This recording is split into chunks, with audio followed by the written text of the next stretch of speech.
Be'ezus Hashem, today's daf is Masechta Kiddushin Daf Lamed Ches. And we're going to begin from Daf Lamed Zayin, Amud Beis. We're about 10 lines from the top. We're just going to finish off what we learned yesterday and then start a new topic. We learned yesterday that by the mitzvah of Rabbi Yishmael had this opinion, and he said that whenever the Torah writes ki savoyu, when you will come, the Torah over here by Nesachim added the word ki savoyu eretz moish v'seichem. So because the Torah wrote the word moish v'seichem after the word savoyu, so there we know that it has to be the mitzvah applies after 14 years after the Jewish people got into Eretz Yisrael, when they came into Eretz Yisrael, and also when they settled in Eretz Yisrael. That's the opinion of the first opinion, Rabbi Yishmael. Hi, Louis. We just began. We're 10 lines from the top. Amar Abaya. Okay, so here we begin. Lamed Zayin, Amud Beis. Okay, so we're going to make it big. We're going to just finish up the Gemara from yesterday and start a new topic.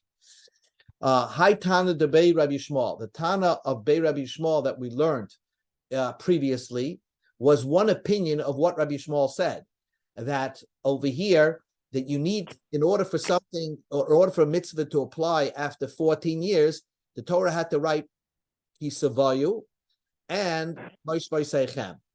Mapik, it disagreed, Me'idich Tan Rabbi Yishmael. There was another opinion of what Rabbi Yishmael said. Because this student of Rabbi Yishmael had a different understanding of what Rabbi Yishmael said. The Tana Bei Rabbi Yishmael said, "Hoil v'nemru bias b'Torah stam." Many times the Torah will write, "Ki savoyu, when you will come to Israel, do this. When you ki savoyu Israel, when you'll do that." So uparat lecha kosa be'echad mem. By one mitzvah, the Torah says that this should take place. The mitzvah, you don't begin the obligation for this mitzvah only after you actually inherited the land and everybody is settled. That means Yeshua came into Eretz Yisrael, and it took 14 years to divide up the Eretz Yisrael for the Shvatim. That mitzvah that he's referring to is, let's take a look at the pasuk on the screen here. The Torah writes, when you're supposed to, God wants that the Jewish people should have a king. The Torah says, Ki savoy el haaretz, when you come to Israel, v'yirishta, and you inherit it, v'yoshafta ba, and then you settle in it. So only after you settled in Israel, then you should put for yourself a king. So since the Torah said this idea that this mitzvah applies after the Jews settled in Israel, so comes along Rabbi Yishmael, this version of Rabbi Yishmael, and says anytime the Torah wrote bia, just coming to Israel, it means it means after they settled into Eretz Yisrael. Just coming alone is not enough. If it just wrote coming alone, it meant after the Jewish people settled, because the Torah just gave you that idea. It set the rule down by one mitzvah, and it applies by all other mitzvahs. Says the Gemara, the first Tana disagrees with that.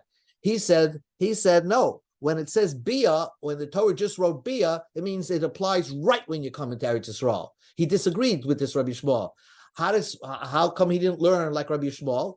You see, maybe the Torah give you one idea, and it should teach the whole Torah kula, that it always means when you settle in Eretz Yisrael. Answers the Gemara, because he is going to learn mishum dahav melech ubikurim shnei ksuma b'im ke'echad. There's 2 times the Torah writes the same idea, twice. Once by the mitzvah of melech, and once by the mitzvah of bikurim. Let's take a look at the pasuk in bikurim. The Torah wrote bia and yeshiva after at the same idea. So therefore, the Torah is pedantic by these 2 mitzvahs, melech and bikurim, apply after 14 years.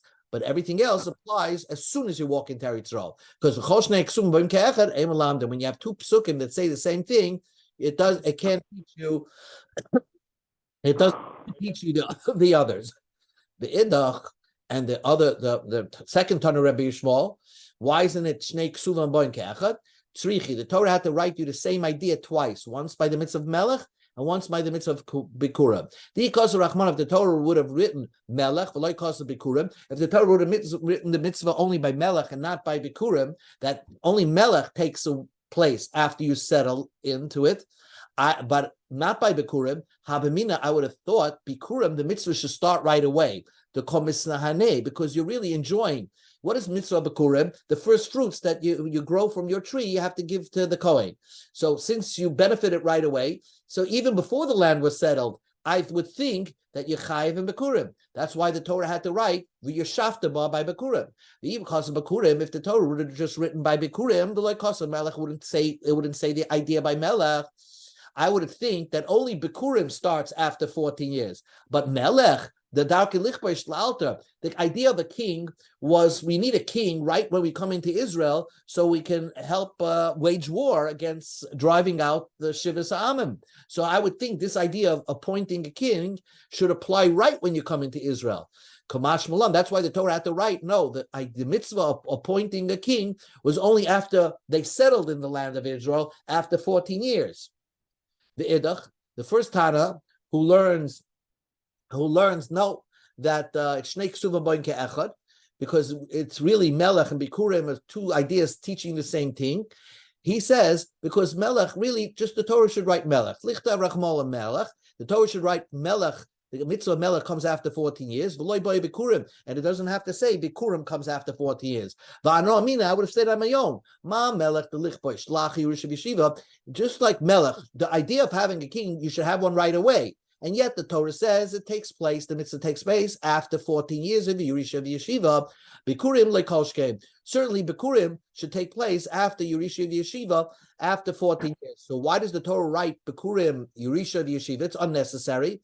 The Torah, according to this Tana, that the Torah is teaching you only by Melech and Bikurim, the mitzvah start after 14 years. Every other mitzvah that the Torah wrote just Bia, when you come into Israel, start right away.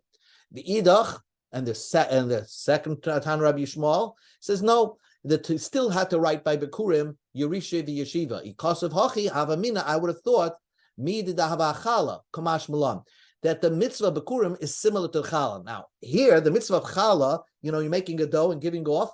There, the Torah writes Dabel b'nei Yisrael matlaim b'voyachem el aretz, when you come into the land. So I would have thought the mitzvah, and everybody agrees, Chala starts right away. The mitzvah of Chalas, as soon as we got into Israel, even before the 14 years are, because the Torah uses the word b'vayachem, as soon as you come in, so it means the Torah is teaching the Chalas starts right away. I would have thought Bikurim also starts right away, because they're very similar type of mitzvahs. That's why the Torah had to write by Bikurim. No, it starts after 14 years. Only Chala is the exception to the rule that starts right away. Okay, so now we just finished up that piece of Gemara. We begin a new piece of Gemara. Remember the idea that we learned yesterday, that a mitzvah that's on your body, that means you're obligated to do on yourself. Let's say mitzvah of kibbut avayim. Kibbut avayim is in Israel and outside of Israel, that mitzvah. So then why, the question the Gemara is going to ask, then why did the Torah have to tell you that the mitzvah of Shabbos applies Moish Vaisechem wherever you live? Shabbos is a mitzvah on your body, on the goof of the person, and therefore, that's the Gemara's question. Now that you just gave me the general rule, if it's a mitzvah that's on your body, it applies both in Israel and Chutz La'aretz. Moishav the Kosar Rachmana Gabay Shabbos Lamali. Why did the Torah write the word Moishav when it comes to the mitzvah Shabbos? Of course, I know that Shabbos should apply through wherever you live, not only in Israel. So the Gemara says, I would have needed like this. Since the Torah talks about the mitzvah Shabbos while it discusses the mitzvah of Yom Tov, so I would have thought that the Shabbos needs the Sanhedrin to decide today is going to be Shabbos, or like you have this, Mekudesh HaChodesh. So I would think that there should be some obligation on Bezdin to say, oh, the seventh day is Shabbos. So that's why the Torah has to say, wherever you live, even if you live in New York, and at whatever time, even if there's no Sanhedrin, Shabbos is applicable. The mitzvah of not eating the fats or not eating blood, the Torah says it applies. Don't eat blood wherever you live. Of course, it's a mitzvah on your body. Why should I think that it only applies in Israel, not anywhere else? So the Gemara says, Itzrach, I would have need that. I would have thought the Yonah de Karbonas Ksive. The Torah writes the mitzvah of not eating blood or not eating the fats The Torah writes that it's talking about carbonites. So Bisman the Ika carbon, when there's a base of Migdash, Nitzach Chelev Adam. I would think that Dam and Chelev are only also when the base of Migdash was around. Ubisman the Lake of carbon, but when there is no carbon, loy, I would have thought that there is no mitzvah of not eating blood and fats. Kamash Lam, that's why the Torah had to write, Chelev Adav applies no matter what time period the Jewish people are in, Chelev and Dam are always aser. Now the Gemara's question is, Moshe of the Kosav Rachmana Gabi Matzah Mora Lamali. Why did the Torah say that you have to eat matzah mora? You have to eat matzah mora. Remember that pasuk? Why did the Torah write that wherever you live you have to eat matzah? Of course, wherever you live you have to do hashavas aveda. So why did the Torah have to write that wherever you live you have to eat matzah and mora? It's a chayvas haguf. So the Gemara says, "Itzrach salka daita chamina hoyel v'kosar rachmana amatzah sumroim loichlu b'zman the ika pesach and b'zman the leka pesach loy kamash malam." That I would have thought, since the Torah links the mitzvah of matzah and mora to the carbon pesach, I would have thought that the mitzvah only applies when there is a carbon pesach, when the Beis Hamikdash is around. When there is no carbon pesach, I would think there's no mitzvah to eat matzah and mora. That's why the Torah had to write Moish v'seichem, that it applies wherever you live, even and at whatever time period, there you have to do matzah and mara. Now the question is, Bia the kosav rachmana gabe tefillin petach mar lomali. Take the mitzvah of tefillin. The Torah writes, when you come into Israel, put on tefillin. When you come into Israel, mitzvah petach. Mitzvah tefillin is all over. As we know from the Rashi said before that tefillin was even Bavel. We saw Amoraim wearing tefillin in Bavel. But that's Rashi's proof. But anyway, mitzvah tefillin is all over. So why did the Torah write only when you come into Israel you should put on tefillin, or only when you come into Israel do the mitzvah petach hamar? And says the Gemara, that teaches you the idea of what Rabbi Yishmael said. I say mitzvah to earth. The mitzvah tefillin and petach hamar. The Torah was telling you that the schus of doing this mitzvah prior to them coming to Eretz Yisrael was a merit for them, so they will be able to overtake Eretz Yisrael easily and drive out the Shivas Ha'amim. So that was a unique mitzvah that had a special merit to it. Now the Gemara asks a question. Now we just learned the mitzvah of Chodesh. We started this whole sugya discussing the mitzvah of Chodesh, where the Torah writes, don't eat the new crop, wherever you live.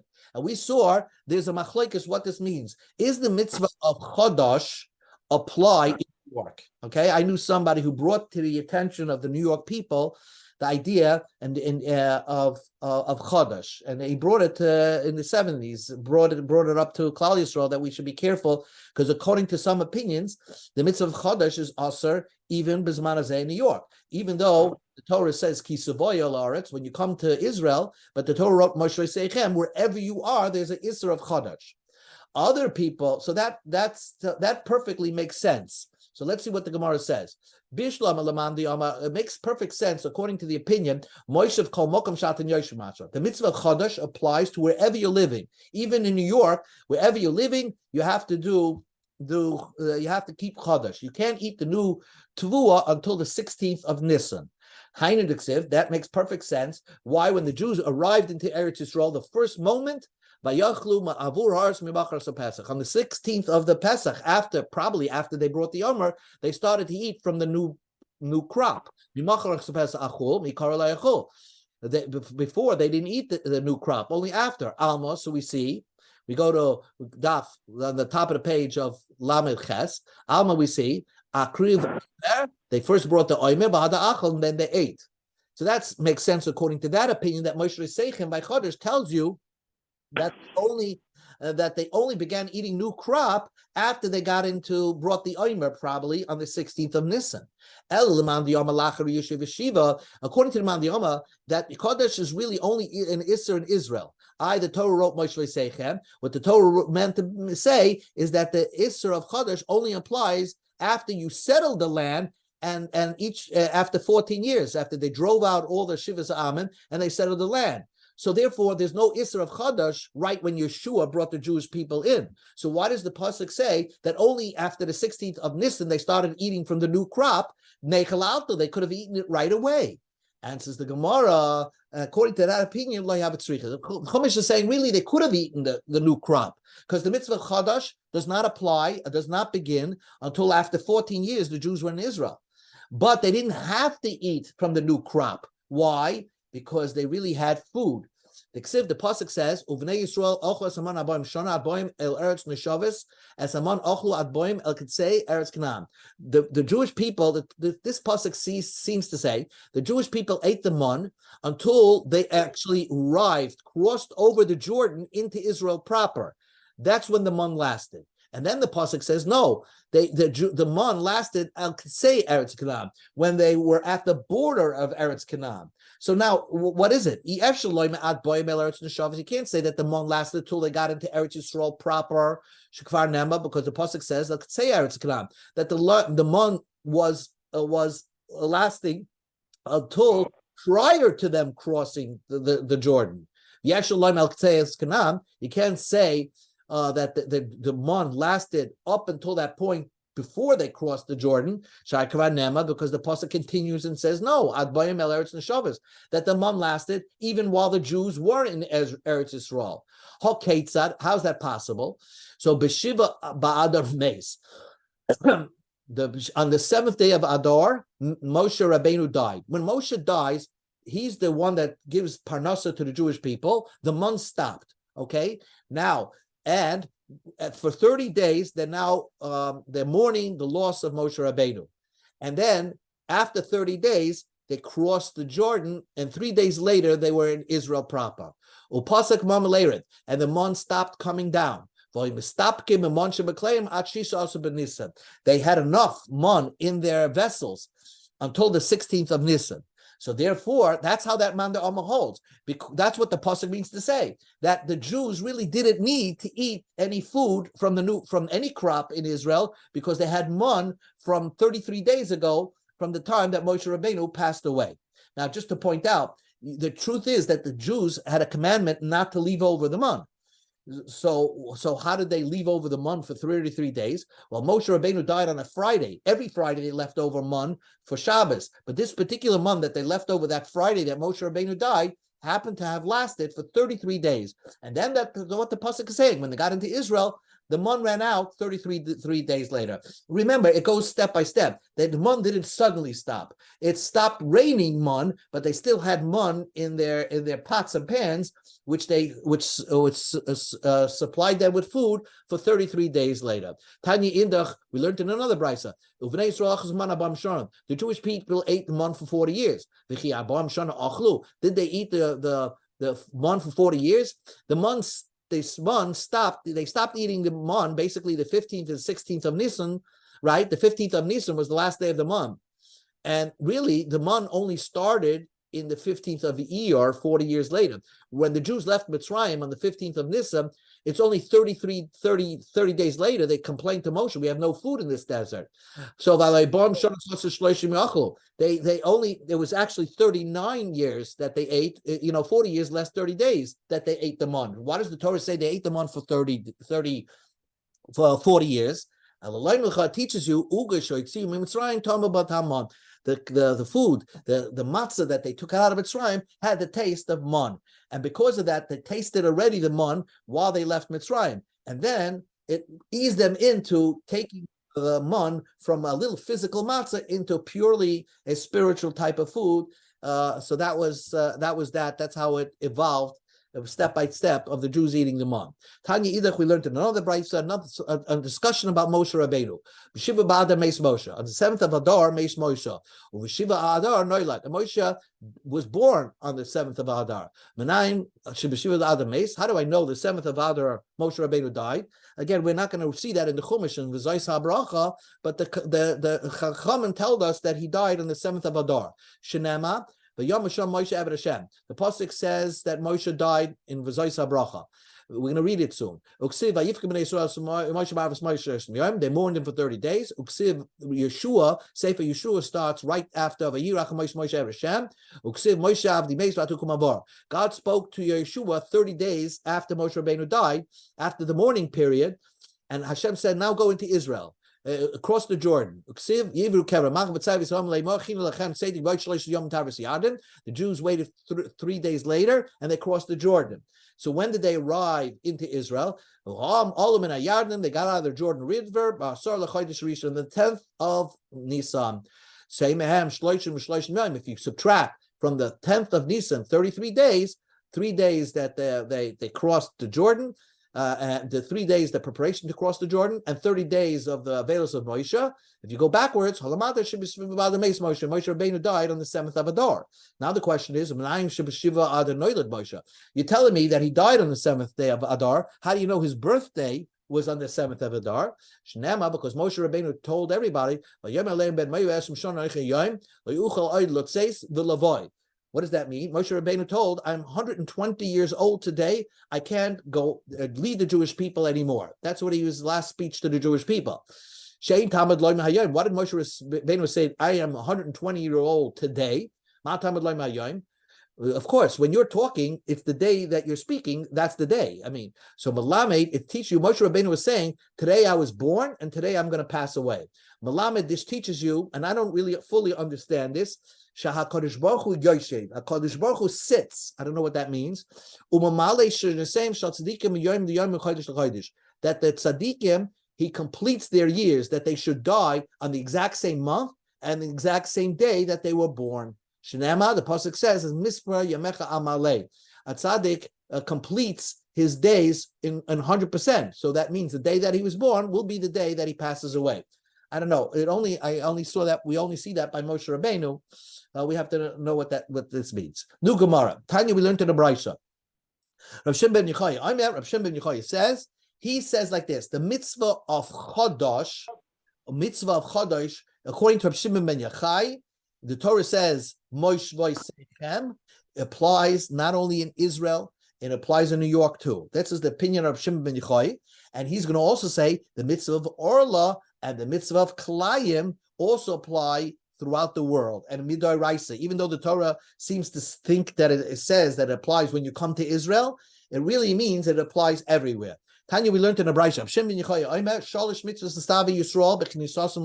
Three mitzvahs the Jews were commanded when they got into Israel. What are the three mitzvahs? Chodosh, Orla, and Kalayim. But these mitzvahs not only don't read the Chumash literally, but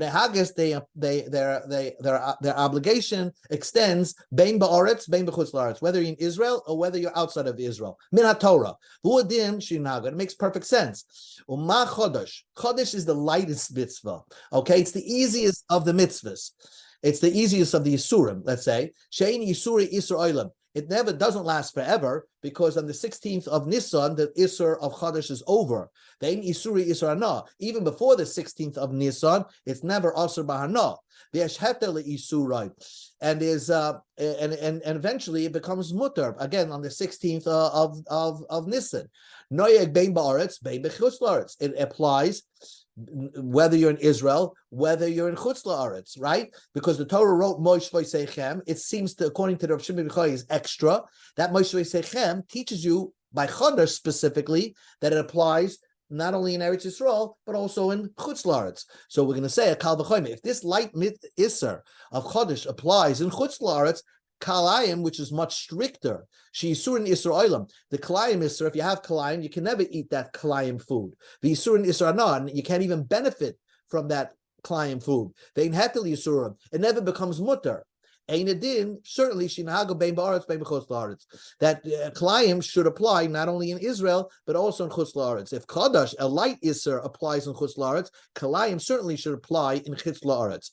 Hu Adin La'arla B'shtayim. Arla is stricter than Chodesh by two ways. One, it's a Isser Hanoah, and it's an Isser Ein Heter L'Isurim. There's no heter for this arla. Once you have an arla fruit, there's no heter to eat it. However, the tree itself eventually becomes mutter. So it's stricter than Chodesh, but not in three ways, just in two ways. But if Chodesh applies outside of Israel, certainly arla should apply outside of Israel. So basically, Rabbi Shimon ben Yochai's opinion is all three mitzvahs, arla, Chodesh, arla, Klayim, apply outside of Israel. Rabbi Elazar ben Shimon argues, and he holds Chodesh does not apply in New York. It only applies in Israel, because he argues on his father. We'll go to Amud Beis. Kol mitzvah shonai heges. Rabbi Shimon says, Kol mitzvah shonai heges Yisrael koyin k'nosas la'aretz. Any mitzvah that Hashem gave a commandment and it applies before they went into Israel. For example, any mitzvah on your body. For example, kibbut al ve'ein. Kibbut al ve'ein, neheges bein ba'aretz bein b'chutz la'aretz. That applies not only in Israel, but outside of Israel. But if the pasuk says that this mitzvah should only apply only when you come into Israel, la'achar knisas la'aretz, like for example, the mitzvah of Chadash, where the Torah wrote, and bring the Omer. There, the Torah wrote it applies when you come into Israel. So there, it only applies only in Israel. But there are two exceptions. Even Abelazar ben Azari, ben Reb Shimon says there are two exceptions. One exception is canceling a debt on Shemitah and the canceling and sending out your slave to go free on Yovel. The whole idea of canceling debts applies after they went into Israel. As you know, this is obligation is to cancel debt applies not only in Israel, but also in Chutz La'aretz. So if I lend somebody money in New York, this mitzvah I can't collect the debt after Shemitah applies even in Chutz La'aretz. Now, so the Gemara asks the question: why would I think that canceling a debt does not apply in Chutz La'aretz? Hashmatas ksafin chayvus kufi. It's an obligation on your body, so therefore it should be like hashavas aveda, kibbut al ve'ein. It's not a land-based mitzvah, so certainly it should apply outside of Israel. And so the Gemara is true. I needed to tell you that idea, because it's an opinion. Rebbe says, this is the halach. The Torah says about Shemitah on the seventh year, Shemait, cancel debts. By the way, the English word is remit. Remission means to cancel a debt. The two cancelings the Torah is saying. Shmitas karka means abstain from working on your land. Shmitas ksafin and remission of debts, canceling of the debts. I would think that during the time you have Shemitah, then the mitzvah of canceling debt applies. Bizman she'edet the mishamet karka, but bizman azeh, let's say Shemitah is drabanan, so then there's no Shemitah karka. I would think iyat mishamet ksafin, then there's no mitzvah to cancel the debt. So that's why Rabbi Elazar ben Reb Shimon said that the mitzvah of canceling debt applies even bizman azeh, even though the Torah seems to link it to the mitzvah of Shemitah's karka, it applies even bizman azeh. Says the Gemara, why not? The aim up, why don't you say, why don't we link it up? Why don't we say that the mitzvah of canceling debt applies only with a Shemitah? Since in New York there is no Shemitah, this concept of Shemitah only exists in Israel, so I will say that only in Israel is the idea of canceling debts. Why do I say this mitzvah applies b'chutz la'aretz? There's a pasuk. Talmud Bavli, the pasuk says clearly, Kikar Shemitah Hashem mikol makom. Kar Shemitah Hashem means Hashem says it's Shemitah all over the world. How could it be Shemitah all over the world? Shemitah's karka is only in Israel, but Shemitah's ksafin, the remission and cancellation of all debts, applies all over the world, even in New York. That's the chiddush. That's a drush of a pasuk. Now, one more, a half a minute, and then we'll stop. Shluach avodim. You tell me that there's a mitzvah. If I live in Bavel or I live in Israel, I live in New York. If I have an eved ivri, and I have to send them out by Yovel. So why not? Why shouldn't it apply? Why should I say it doesn't apply in Chutz La'aretz? Chayvas hagufi. That's an obligation on your own body. That should be like Hashavas Aveda, Kibbut Aveim. It's not a land-based mitzvah, so certainly it applies outside of Israel. So the Gemara answers, Salkadaita Chamina. I would have thought, Hoyel, since Uksiv Krosam Darba Aretz, the Torah links the sending out of slaves, of your Jewish slaves, let them go free with Yovel. Ba'aretz and therefore I would say it's freedom in the land. Only in Israel you send them out. B'chutz la'aretz loy. But if you live outside of Israel, there's no such a thing of freeing the slaves. Talmud Loimus pasuk says Yovel hi b'kol makom, that Yovel, it's all over the world. Even in New York, there's a concept of Yovel where I let the Eved go free. Last question. Then why did the Torah say it only applies? Yeah. Why did the Torah say it only applies in? Why did the Torah say it only applies in Eretz Yisrael? If it applies outside of Israel, So why did the Torah say it applies only in Israel? So we say Bizman Shadrar Noig Ba'aretz Noig B'chutz La'aretz Ein Drar Noig Ba'aretz Ein Noig B'chutz La'aretz. What the Gemara answers is yes. The freeing of slaves applies outside of Eretz Yisrael, but only if there's yovel in Israel. When is there yovel in Israel? When most of the Jews are living in Israel, then since yovel is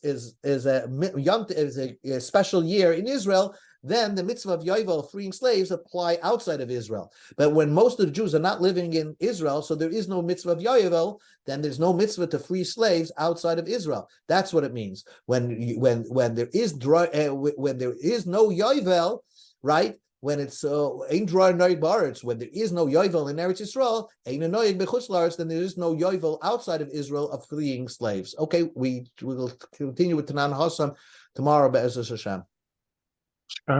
Thank you so much.